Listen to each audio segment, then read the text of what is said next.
In today's video, I'm going to teach you how to insert a dollar sign in Google Sheets.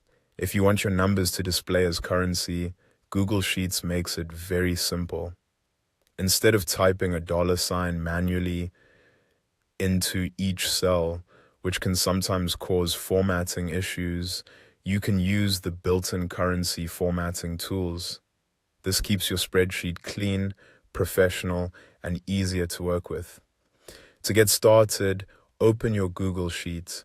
Once you're inside the spreadsheet, find the number you want to add a dollar sign to and click on that cell to select it.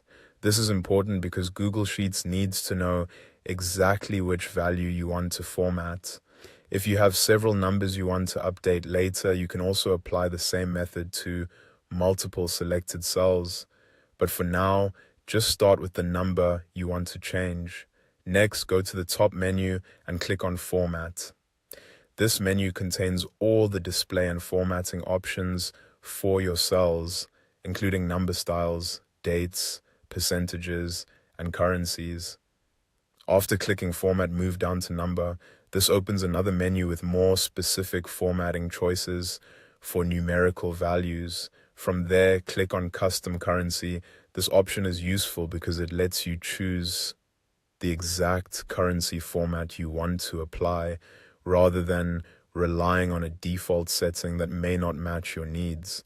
A list of currencies will appear, and at this point you'll want to scroll through the options until you find US dollar.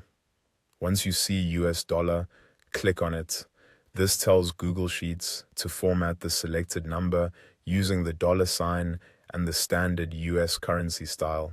In most cases, this will display the value with a dollar sign in front and 2 decimal places, which is the most common format for money. After selecting US dollar, click on Apply. As soon as you do that, the number you selected will update and show the dollar sign automatically.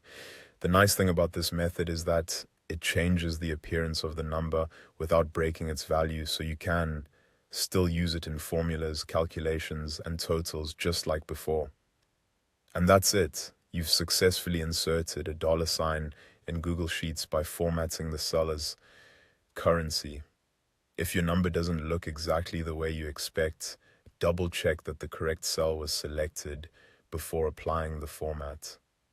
This method is the best way to display monetary values clearly and consistently in your spreadsheet. Thanks for watching, and I'll see you in the next video.